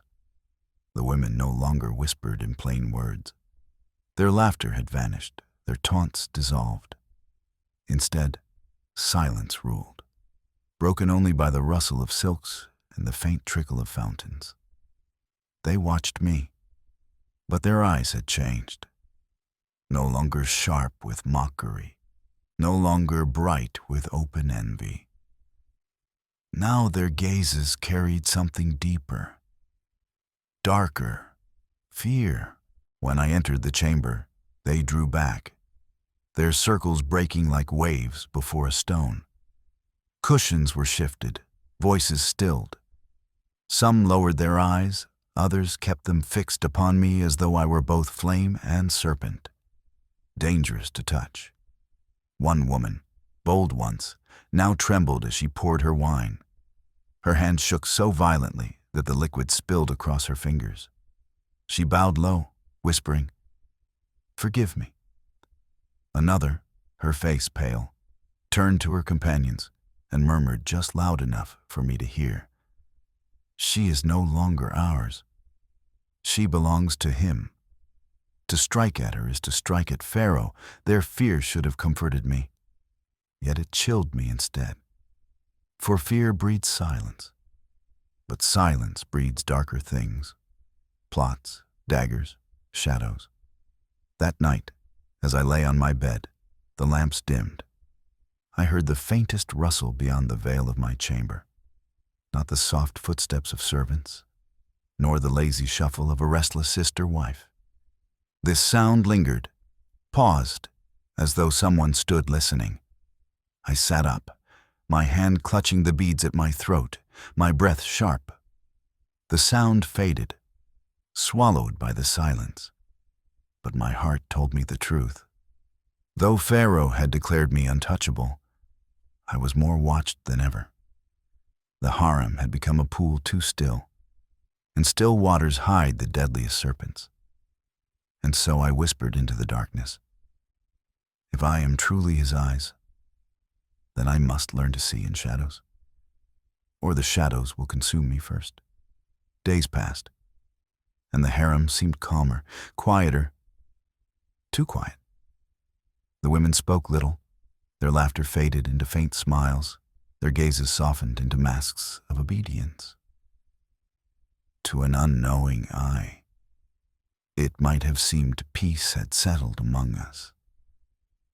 But I felt the truth beneath it. Peace in the harem was never peace. It was the silence of sand before the storm. One evening, as the lamps were lit and the air filled with the scent of lotus, I noticed two women seated apart from the rest. Their veils hid their faces, but their hands moved in small, deliberate gestures.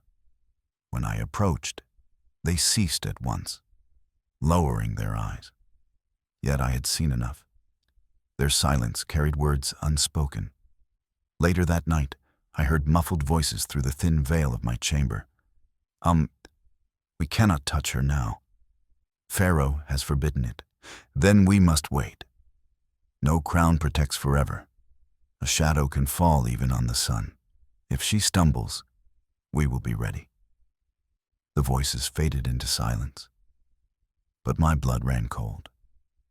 They no longer sought to strike me openly. They would wait for weakness, for one misstep, for a moment when even Pharaoh's favor could not shield me. I turned upon my bed, restless, whispering to the beads at my throat. They weave their net tighter with silence. If I falter, it will close around me. I must not falter. In the days that followed, I felt their eyes more keenly than ever. When I walked through the courtyard, conversations ended abruptly. When I touched food, hands lingered, watching. When I sat upon my cushions, space opened around me, as though I carried a plague. I had become untouchable.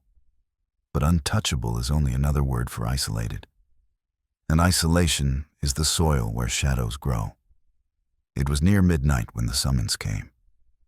A servant slipped into my chamber, bowing low. His breath hurried. "My lady," he whispered, "the Pharaoh calls for you." At once sleep fled from my eyes. My heart leapt and steadied in the same instant. To be summoned at such an hour was strange, but not impossible. Pharaoh's will was as the Nile, flowing where it wished, when it wished. I rose quickly, pulling a cloak around my shoulders, my beads clutched tight against my throat. "Lead me," I said. The servant guided me through narrow halls I did not know, passages dim, torches guttering low. The silence pressed heavy, too heavy. My steps echoed against stone, sharp and lonely. One evening, as the lamps were lit and the air filled with the scent of lotus, I noticed two women seated apart from the rest. Their veils hid their faces, but their hands moved in small, deliberate gestures. When I approached, they ceased at once, lowering their eyes. Yet I had seen enough. Their silence carried words unspoken. Later that night, I heard muffled voices through the thin veil of my chamber.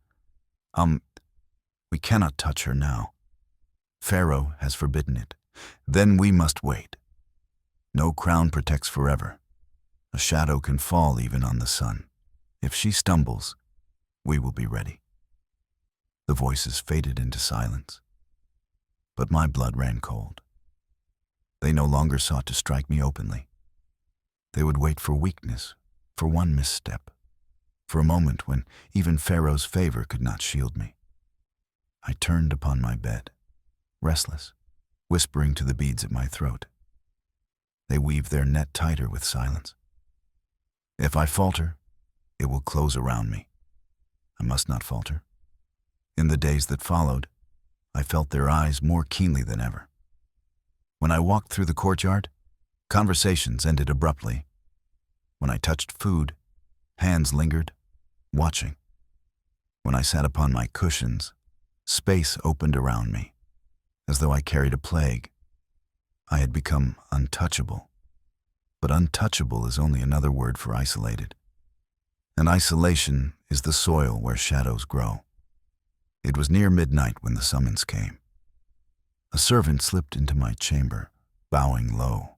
His breath hurried. "My lady," he whispered, "the Pharaoh calls for you." At once sleep fled from my eyes. My heart leapt and steadied in the same instant. To be summoned at such an hour was strange, but not impossible. Pharaoh's will was as the Nile, flowing where it wished, when it wished. I rose quickly, pulling a cloak around my shoulders, my beads clutched tight against my throat. "Lead me," I said. The servant guided me through narrow halls I did not know, passages dim, torches guttering low. The silence pressed heavy, too heavy. My steps echoed against stone, sharp and lonely. At last we reached a small door, its frame carved but ancient, seldom used. The servant bowed again. "Here, my lady." Something within me stirred, an unease deep as the river's current. Why this path? Why not the grand corridors, the guarded gates of the throne room? I placed my hand upon the door, then withdrew it. My voice sharpened. "Who told you to bring me?" The servant hesitated, eyes flickering. "A message, my lady, from one of the women." She said. His words faltered under my stare. "Not from Pharaoh," I pressed. He dropped to his knees, trembling. "Forgive me." "They told me to say it was so. They said, if you obeyed, you would not return. They promised me gold." The truth struck cold and sharp. A trap, a false summons meant to lead me into silence forever. I stepped back, my breath steady though my pulse thundered. "Go," I told him, my voice low, fierce. "Go before I change my mind. And pray the gods are merciful, for I will not be if I see you again." He fled, vanishing into the shadows. Alone before the ancient door, I pressed my beads to my lips, whispering a prayer. Then I turned back toward the lighted halls, my steps quick but steady. The harem slept when I returned, their faces serene in lamplight, their secrets hidden behind closed eyes. But I knew now with certainty, they would not cease, not with whispers, not with wine, not even with false paths into darkness. And I whispered to myself, fierce and quiet, "I will not stumble. I will not fall. If they are shadows, then I must become flame by dawn." The palace stirred with unease. Servants moved like frightened birds, whispers darting between them like shadows at noon. Word of the false summons spread swiftly. How a concubine had nearly been led into darkness, how betrayal had crept even into Pharaoh's walls. The summons came for me before the morning sun had risen high. When I entered the great hall, the Pharaoh stood before his throne, his staff in hand, the serpent crown blazing with lapis and gold. His eyes were storm dark, his jaw set in iron. I fell to my knees. "My lord," he did not bid me rise at once. His silence weighed heavy, thick as stone. Then at last, his voice struck the chamber like thunder. "They dare again." My head bowed lower. "Yes, my lord." They dared not strike with poison, so they clothed their treachery in lies. A false summons to lead you astray, as though Pharaoh himself could be forged with whispers. His staff struck the floor, the echo rolling like distant drums of war. Do they think me blind? Do they think me weak? My word is law, and to twist my word is to twist the very sun itself. At last, he commanded, "Rise." I obeyed, trembling beneath his gaze. "You have endured again," he said, his tone fierce. "But understand this, you are not merely enduring, You are being tested. The gods do not give such trials without reason.